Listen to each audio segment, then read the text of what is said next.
Derby County have a big rebuild job on this summer transfer window, with Paul Warne looking to replace some big names that are leaving and build a squad capable of championship survival. With 6 players heading out the door and another 2 potentially on the way out, Derby County have a big job to do. The recruitment team has an absolutely massive responsibility this summer to make sure they can create the best possible squad to give Derby County the best possible chance at championship survival. Now, a few people will probably say Derby County should be aiming a lot higher than just championship survival. But for me, with the situation we've been in, we got up on free transfers, loan deals. I think we've spent £300,000 since coming out of administration. There's a lot of rebuilding to do. I believe we've got to double our wage bill, if not triple our wage bill, to come to the league average for the championship. So there's a lot of work to get done this summer window, and I'm going to go through everything that I think Derby County need to do this summer. But before we do get into that, make sure you hit that subscribe button down below or in this top corner to stay tuned to all of my latest Derby County and EFL content coming to the channel over the next few weeks. We're just a few weeks away from the friendly games starting, so make sure you stick around for that. We'll have match previews and match reviews heading your way for that one, so make sure you've hit that subscribe button, smash the like button to stay tuned to all of the latest content. So obviously Derby County's squad depth chart, which I'm going to put on screen now, it looks fairly decent for me. We've got a lot of good players in some key areas, the likes of Mendes Lang, Blackett Taylor, Kane Wilson, Joe Ward, Niambi. We've got all of these players that are still at the club. Obviously, there's big discussions around the likes of James Collins and Louis Sibley. There's a rumoured to be interest from the likes of Rotherham and potential interest abroad in Louis Sibley. James Collins, I've not really heard a great deal on, but it's going to be really interesting to see what happens with that one. But then obviously you've got the conversation about the back three. Obviously, at the moment, we currently have Erin Cashin, Sonny Bradley, Curtis Nelson, Forsyth, Niambi can play in there, Rooney can play in there. And then obviously Darren Robinson as well. And let's not forget Ben Radcliffe, who is coming through the youth system after joining from Burton Albion at the start of last summer. Now, the big problem that I see within this squad depth chart at the moment has to be the midfield.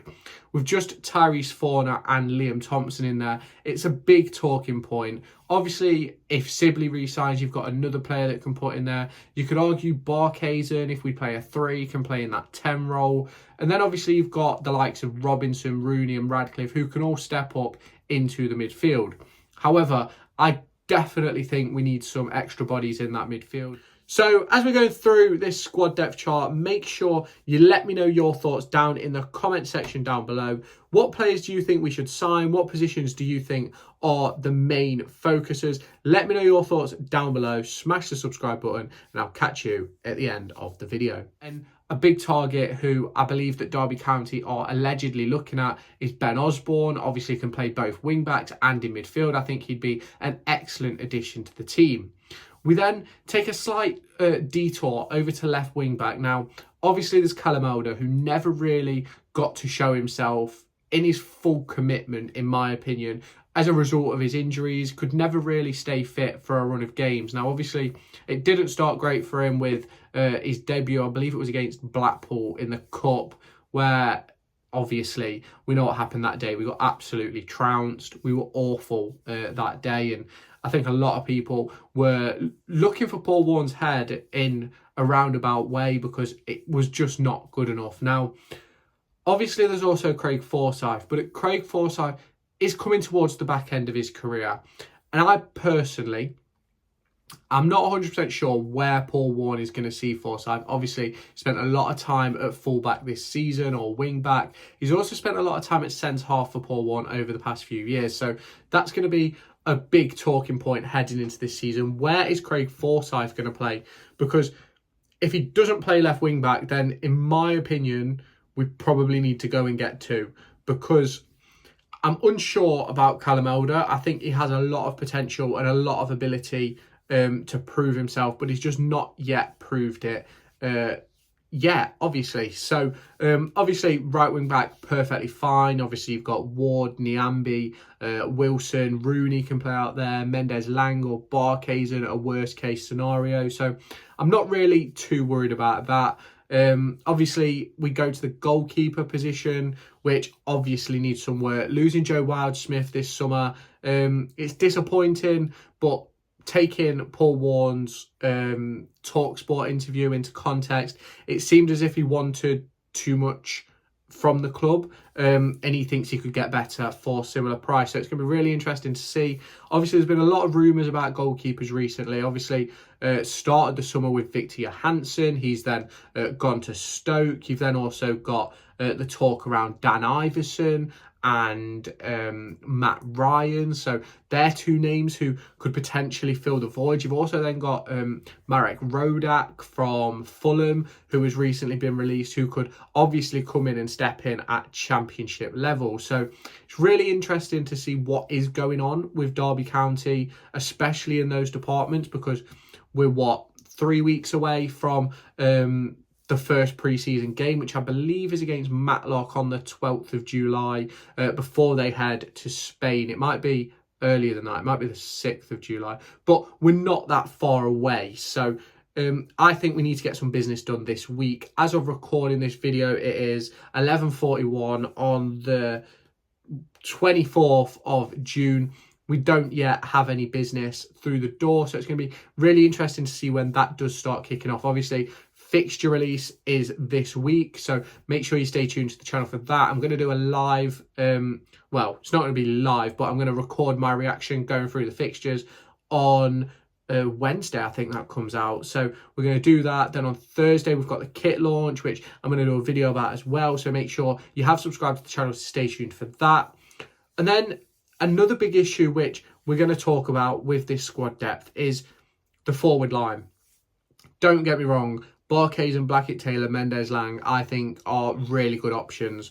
Obviously, there's rumours of Karamako Dembele being available, and is it Josh Murphy or Jacob Murphy? Whichever Murphy it is that's at Oxford, there's rumours that he's available. Obviously, I've done videos about these players over the last few weeks, so make sure you do go and check out those videos on the channel. But for me, I personally think we need maybe two more wide players, forward wide players. Obviously, Sibley can play there. Ward and Wilson can play there as well. But for me, we want out-and-out players in that position. And I think we probably need one or two more.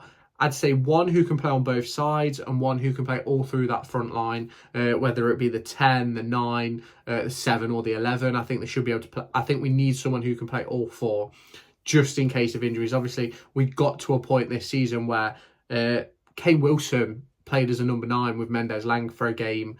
Was that Blackpool? I want to say it was Blackpool. So that's a situation which we've got to look into. Obviously, if we then look at the number 9s, we've obviously got Connor Washington and Dejon Brown contracted. I think there's going to be a big conversation around Dejon Brown. If he has a good pre-season, he could quite easily see himself in a really good position to be in the first team squad this year.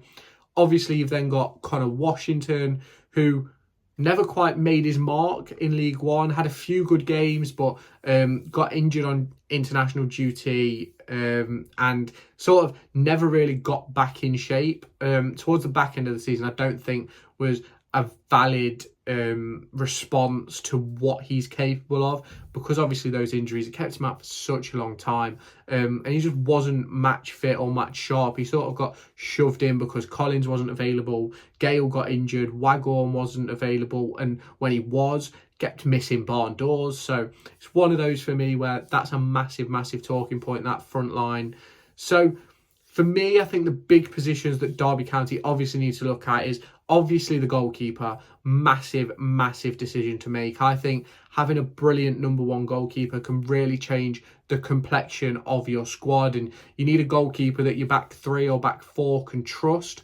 I think we had that in Joe Wildsmith, but ultimately I understand the decision that Paul Warne and Joe Wildsmith made to go their separate ways. It obviously seemed in the best interest for the club and for the player. Now, the next position is, it depends on Forsyth's playing position.